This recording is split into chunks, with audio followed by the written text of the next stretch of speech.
New Zealand's grocery prices are among the highest in the world. In fact, we're in the top 5 in the OECD for price.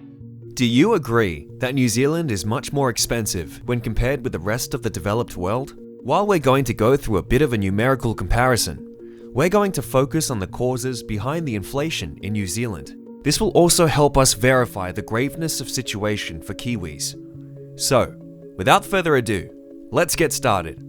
First up, let's talk about the housing market, which is a very important way to analyze a country's economic landscape.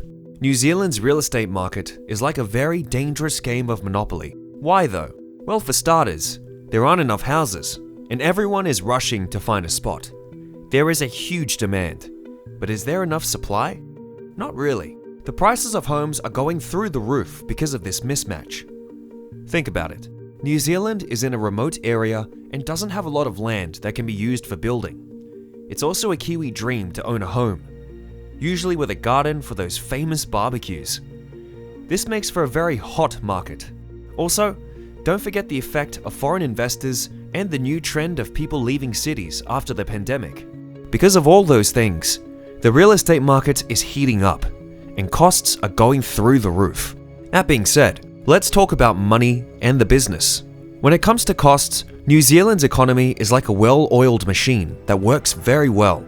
On the one hand, a strong economy means more work, higher wages, and a better way of life in general. On the other hand, it means that almost everything will cost more, from your morning coffee to your weekly food. Before we move on, I'm going to briefly pause to remind you that if you like our videos, don't forget to subscribe to the channel and show us your support. Now, coming back to the topic, a lot of big industries like farming, tourists, and movie making keep this economy going. These fields not only make a lot of money, but they also make prices go up because more people want the same goods and services. Prices go up when there is a lot of desire and not enough supply. Tourists are very important to New Zealand's income, so let's not forget about them. A lot of people want to visit this lovely country because of its stunning scenery and unique culture, but this influx of guests has a direct effect on the prices of things in the area. From places to stay to eat, the prices of services often reflect how many tourists are looking for them, especially in popular tourist spots like Queenstown and Rotorua. Businesses in the area charge high prices because they want to attract tourists who are ready to spend a lot of money on once-in-a-lifetime experiences. Also, real estate prices often go up in places with a lot of tourists because homes are turned into vacation rentals. This tourism-related inflation affects the costs of living for locals, making it more expensive to enjoy the Kiwi way of life that tourists come to see. Ever think about how everything gets to this lovely island in the middle of nowhere? That's where geography comes into play. Unfortunately, it costs a lot to bring things into New Zealand. Because it is so far away in the South Pacific, everything from your favorite tech gadgets to everyday things has to go a long way to get here. And it costs money to ship them. They do get passed on to you, the customer. And it's not just bringing in goods. Due to the rough terrain, it can be expensive to move things within the same country. All of this costs money, so your shopping trips will cost you a little more. If you take out a pen and paper, the costs of everyday things in New Zealand are actually quite different from those in Australia, the US, and Europe. When it comes to fuel, which most people need, the average price of a litre of gasoline in New Zealand can be around NZ $2.30, which is a lot more expensive than in the US, where it's about US $0.90 per litre. But it's about the same in Europe, where it can be around 1.5 euros per litre. Let's move on to the shopping cart. In New Zealand, a regular loaf of bread might cost about 3 New Zealand dollars, which is more than in the US, $2.50, but about the same as in Australia, $3.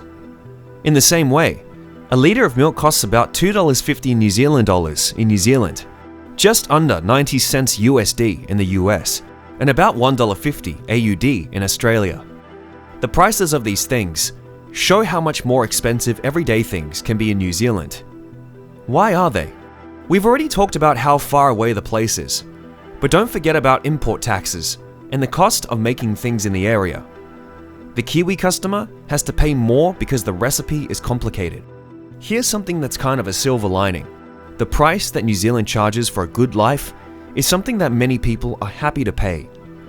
This country is known for being clean and green, and it costs a lot to keep that up. A lot of attention is paid to protecting the earth, which can make some goods and services cost more. Think about eco-friendly goods, renewable energy, and organic food. Also, the quality of healthcare and education is pretty good here, which adds to the cost of living. But hey, how about safe surroundings, clean air, and beautiful scenery? Worth a lot. The Kiwi way of life and society, which has a big effect on spending, is another interesting piece of the puzzle. This country's people really enjoy being outside and doing things like skiing, climbing, water sports, and more. Having these hobbies can help you live a healthier life, but they cost money. The gear, membership fees, and trips can add up. Also, New Zealanders are becoming more interested in health and organic goods.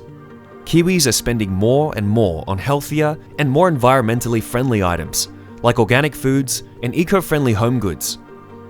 Most of the time, these options cost more than the regular products, even though they are better for your health and the world.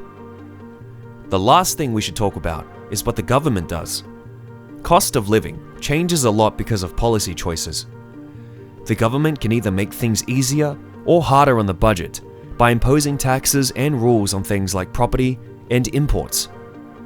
Trying to slow down the housing market or raise the minimum wage, for example, can have an impact on the business. Also, don't forget about the tax system. In New Zealand, GST, Goods and Services Tax, is a flat 15% on most things, which adds up. So, New Zealand's high cost of living is like a complicated puzzle. The housing market, economic growth, geographical problems, quality of life, and government policies are all parts that fit together. It's a mix of beautiful nature and tough economic times, of physical problems and personal choices about how to live. Many people think that the high cost of going to New Zealand is worth it because of the high standard of life there. From its beautiful scenery to its lively culture, it's a place that can win your heart, and sometimes your wallet too. For similar content, don't forget to check out some of the other videos on your screen.